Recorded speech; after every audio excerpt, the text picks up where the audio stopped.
when you're moving from place to place. Good morning, good morning, morning, good morning, morning.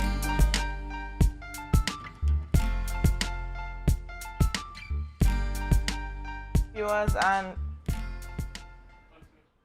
good morning, viewers, and welcome back. Youth Wednesdays here on the Tobago Updates Morning Show. This morning we're chatting with Mr. Walter Stewart, and he's the president of the Parent Teachers, the National Parent Teachers Association of Trinidad and Tobago. Good morning to you, Mr. Stewart. Good morning, and thank you for having me, and of course to your viewership and listenership. I don't feel like a youth, but it's good to be on your youth program this morning. Season's greeting. All right, same to you. Young at heart, we could argue about that.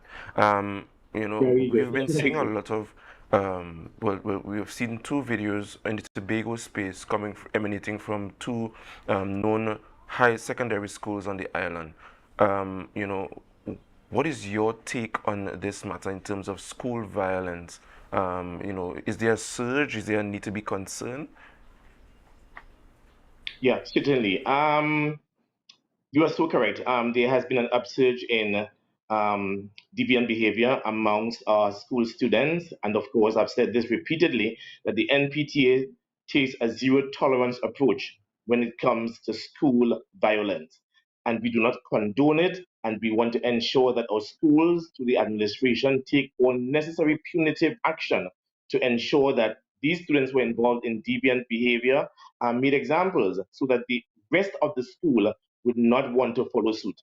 Zero tolerance behavior, zero tolerance approach, when it comes to deviant indiscipline at our schools. But Mr. Stewart, some persons may argue that there isn't necessarily a rise in school violence. It's just the availability of social media, being able to take videos with phones and sharing it. Because we have a lot of school violence going on. Oh, yes.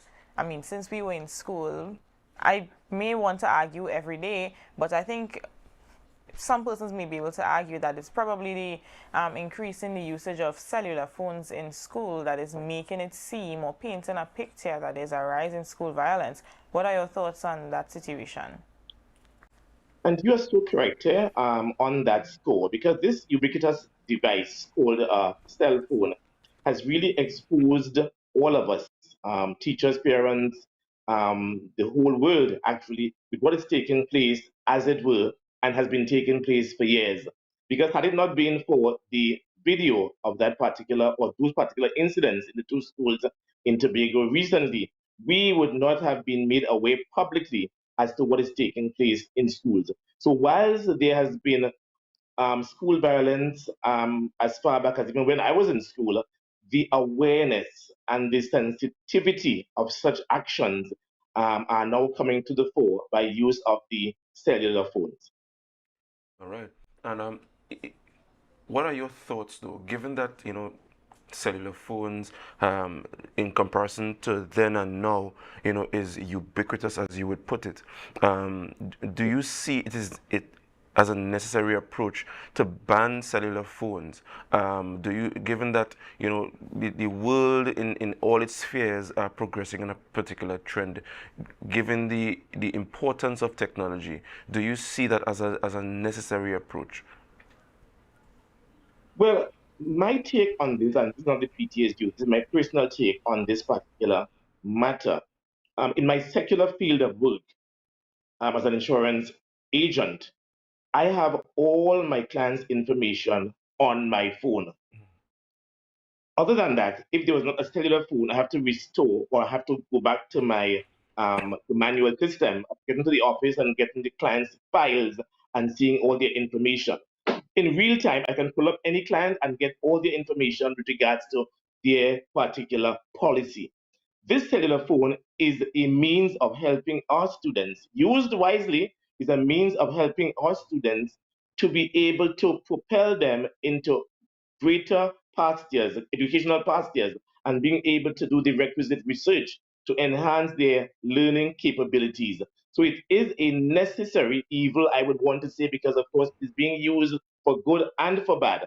So that whilst I would want to encourage our students to use our phones wisely, suffice it to say that some of our students do not see the need to use it for that particular purpose and would rather use it for other nefarious purposes. And that is what we are denouncing. So, yes, I would want to encourage our students to continue using this device called a cellular phone, but make sure that it is used for the purpose of educational knowledge and capabilities. Yeah, one follow-up. Given the fact that violence is something that we all try to mitigate against, do you feel that teachers are tasked now to further deal with children who are coming possibly from homes that might be the root cause of these violence, and what measures in place from your perspective could be implemented, or intervention rather, to mitigate against the manifestation of these violent children in this space? Excellent question. From the parent standpoint, my father was a headmaster in those days at a school, and he viewed his duties as a headmaster, a principal, as a community leader. In other words, he was able to get to all parents because he was from a community school in the rural areas. And of course, he was able to get to all these parents and to understand their social situations and their psychological means as well. This is probably the catalyst. This is probably the time where we need to put our teachers out there to further engage our parents in a meaningful way in order to understand some of the circumstances our students are now facing, even at the home and in the community. But of course, we are always reactionary rather than being proactive. And of course, even if we start an engagement of parents and teachers in a more meaningful way at the primary school level, we can understand the background, the root causes, to use your terminology, the root causes of some of these psychosocial behaviors facing our children.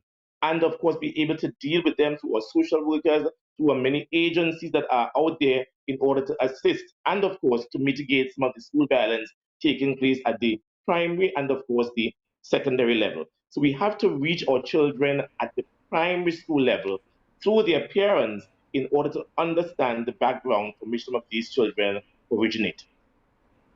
Okay, and Mr. Stewart, do you have any ideas in terms of what specifically the National Parent Teacher Association has planned to get some of these things action? Because I mean, if it is we want to engage parents, teachers, and the students, I'm not certain how difficult that will be. What specifically does the NPTA have planned?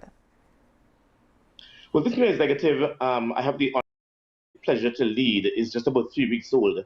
But at the first executive meeting that I chaired, I brought before the 13-member executive a 16-point plan. And on that 16-point plan is a national parenting program. We believe that the nation needs to know how to parent our children. And I use the point all the time. When I became a parent 30 odd years ago, there was no manual outside there telling me how to parent my child. So I had to learn from, of course, my parents. I had to learn from other people in the in my family circles and in the community how to properly parent my child. We want to attack this even at the school level because make no joke about it, our students are involved in sexual activity. So that there is the potential there because you're involved in sexual activity to become a parent. So once there is the mere potential to become a parent, that is where we need to start. We also want to take this parenting program into the postnatal arena, for example, or health centers. The mother who is 6 months old pregnant, mother who is 7 months old pregnant, needs to understand the responsibility that is facing her when she does give birth to a newborn. And of course, take this into our primary schools, to our parents, take this into our secondary schools, to our parents, into the tertiary level, take it throughout the byways and highways of Trinidad and Tobago, telling our parents or advocating with our parents the need to adopt a greater sense of responsibility as a parent. And of course, that is one of the ways that the National Parent Teacher Association is going to attack this whole problem of parenting amongst our parents in Trinidad and Tobago, the National Parenting Program. All right, all right. I want to thank you very much, Mr. Stewart, for joining us this morning and shedding some light as to the Let me just, direction let me of. just, let me just say in particular, I want to Sure. make this point very emphatically that whilst there's school violence in our schools, I want the media, and of course you guys could probably help us, focus the attention on the success stories in our schools. I have a myriad of stories taking place at the beacon on the hill called the Signal Hill Secondary School. And it's strange that some of these successes do not plaster on our front pages of our media and not highlighted in the media. So I want the media, please, even as we approach the end of this term, to focus on the success stories taken every day. Something fantastic is happening in our schools. And of course, probably our attention needs to be more focused on that, both in the mainstream and the social media, rather than highlighting and focusing on the negatives. Thank you. Certainly, certainly. I want to thank you again, Mr. Stewart, for joining us this morning on such a discussion. We're going to go over to and remember to Share the life, share the life, share the life. We'll be right back.